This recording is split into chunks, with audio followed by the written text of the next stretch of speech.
Welcome all of you. SSC CHSL का form आ चुका है और हम इस वीडियो में आपको एसएससी सीएचएसएल 2018 से लेकर के सभी सन में अभी तक के भारत के इतिहास में एसएससी ने जितनी भी परीक्षाएं ली होंगी सबके प्रश्न पत्र हल करेंगे। रीजनिंग, मैथ्स, इंग्लिश सब कुछ।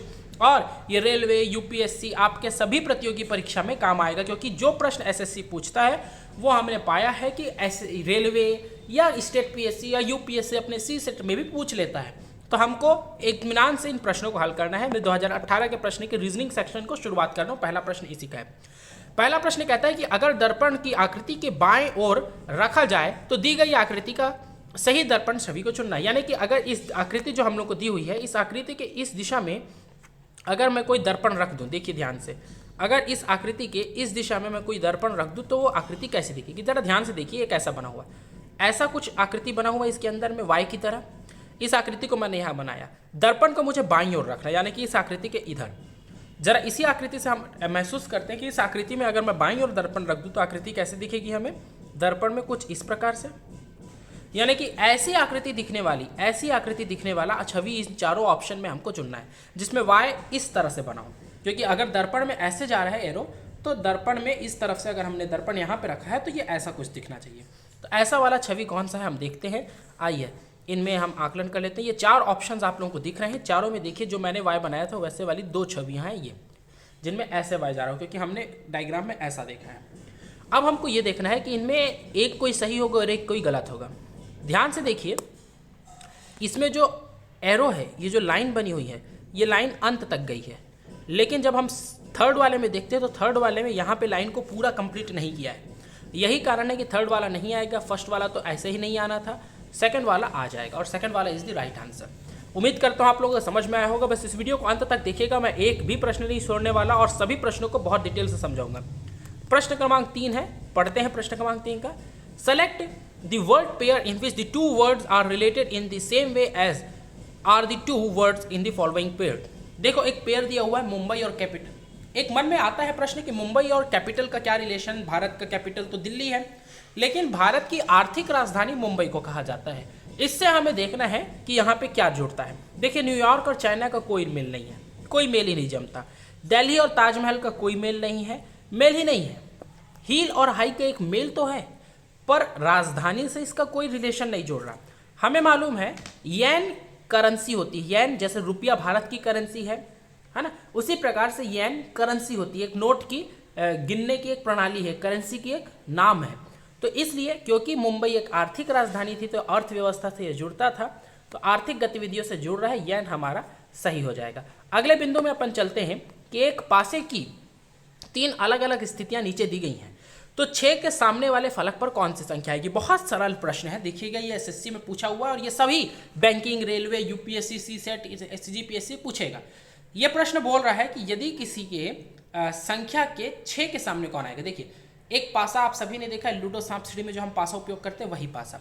इस पासे को जब हम डालते हैं तो क्या होता है हमारे साथ में, देखिए जरा पासा को 6 अगर इस तरफ है तो इसके सामने वाला जो आएगा वो आपको दिखना नहीं चाहिए। अगर 6 आपको दिख रहा है तो इधर क्या आएगा वो हमको दिखेगा नहीं, जस्ट इसके सामने वाला। तो वही पूछा है कि 6 के सामने कौन सी आकृति आएगी। हर एक पासे में एक नंबर एक ही बार आता है। एक बार आएगा, 2 एक बार आएगा, 3 एक बार आएगा, 4 एक बार आएगा, 5 एक बार आएगा, 6 एक बार आएगा। मैं 2 पासे को चुन रहा हूँ, ये वाला और ये वाला। क्या कारण है इन दोनों पासों को चुन रहा हूँ, क्योंकि इनमें 6 दिया हुआ है और मुझे 6 के सामने ही वाला निकालना है। मैं 6 के सामने वाला निकालने के पहले 6 के अगल बगल वालों को निकाल लूंगा, क्योंकि जो 6 के बगल में आ चुका है वो कभी भी 6 के सामने नहीं आ सकता, क्योंकि 6 के सामने आने के लिए उसको बगल में नहीं होना होगा। क्योंकि अगर बगल में आ गया तो एक संख्या एक ही बार आ सकती है और वो बगल में आ चुकी है तो फिर नीचे कैसे जाएगी। इसलिए 6 के बगल में देखिए यहाँ पे 5 आ चुका है और 3 भी आ चुका है, तो 5 और 3 को काट दीजिए, नहीं होगा ये। 6 के बगल में 2 भी आ चुका है और 4 भी आ चुका है सेकंड वाले में, तो 4 भी काट दीजिए और 2 भी नहीं होगा।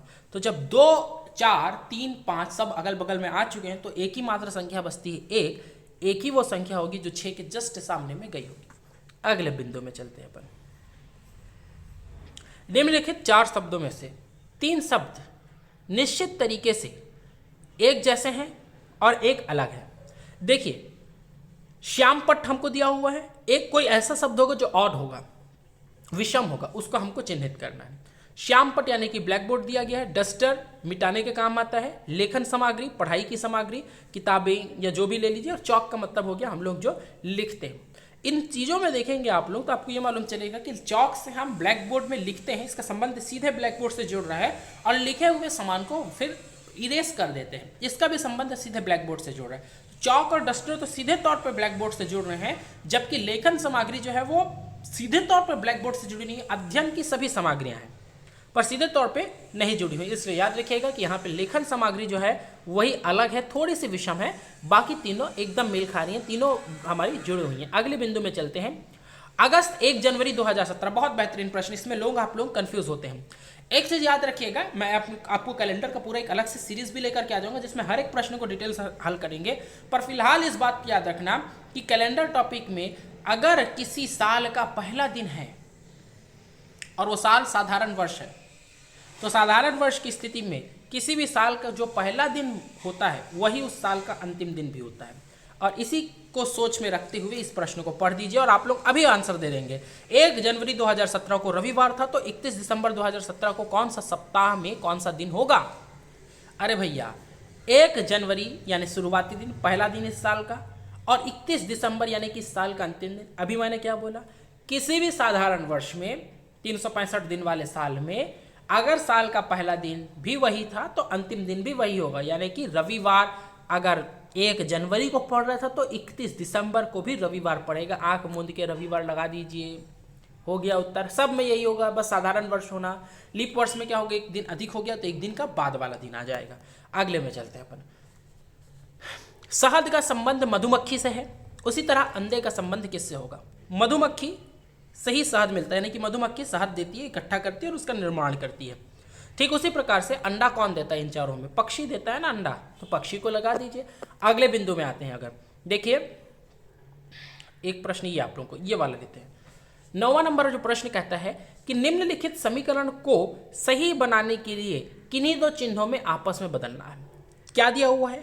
35 धन 7 minus 5 multiply 2 divide 25 equals to 20। अब आपको ज़्यादा दिमाग नहीं लगाना है, टेंशन आ जाता है कि किस चिन्ह को बदले। अच्छा दूसरी चीज़, कई लोग क्या करते हैं, चिन्ह को उठा के पूरा हटा देते हैं और कोई बिल्कुल अपने मन से मनमानी तरीके से नया चिन्ह ला के रख देते हैं। ऐसा भी नहीं करना है। इसमें इसी दो जो चिन्ह यहाँ पे दिए हुए हैं आपको, इन्हीं चिन्हों को हेर फेर आप कर सकते हैं, पर किसी चिन्ह को गायब नहीं कर सकते आप इस प्रश्न में, या किसी चिन्ह को गायब करके अपने मन से कोई भी चिन्ह नहीं ला सकते, है ना। जैसे कि मान लीजिए एक बार मल्टीप्लाई है तो आपने पता चला डिवाइड को गायब करके वहाँ पे जबरन मल्टीप्लाई ले आए और एक मल्टीप्लाई पहले से है वो है ही, तो 2 मल्टीप्लाई हो जाएंगे, ये गलत है। यहाँ पे बोला है कि आप चिन्हों का अदला बदली कर सकते हैं, हेर फेर कर सकते हैं, परंतु चिन्ह को हटा नहीं सकते या चिन्ह की जगह अपने मनमानी तरीके से कोई नया चिन्ह नहीं ला सकते। गलती नहीं करना। अब देखते हैं ये प्रश्न बनेगा कैसे। एकदम सरल तरीका है, 20 लाना है, राउंड फिगर है। प्रश्न को बना के देखिए जब मैं पीछे तरफ से बनाना शुरू करता हूँ, क्योंकि बोर्ड मास नियम के मुताबिक डिवाइड से शुरू करना होता है, इसलिए मैं डिवाइड से शुरू कर लूँ पीछे तरफ से। 2 डिवाइड 25 जैसे ही करता हूँ, मेरे को मालूम चलता है कि 2 डिवाइड 25 का जो भी उत्तर आएगा वो दशमलव में आएगा। जो भी उत्तर आएगा वो दशमलव में, निकालना भी नहीं चाहता, आप थोड़ा दिमाग लगाइएगा, दशमलव में। और जब मैं दशमलव को आगे प्रोसीड करूँगा, गुणा करूँ या मल्टीप्लाई करूँ या आगे जो भी प्रक्रिया में डालूँ, मुझे मालूम है कि मुझे उत्तर दशमलव में ही मिलेगा। और मुझे क्या दशमलव दिख रहा है यहाँ पे? 20 चाहिए मेरे को, राउंड फिगर है, दशमलव का तो कोई काम नहीं है, तो दशमलव नहीं चाहिए मुझे।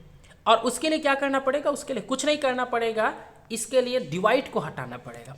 अब प्रश्न यह उठता है कि डिवाइड हटाना ये तो तय हो गया, पर डिवाइड हटाए किससे?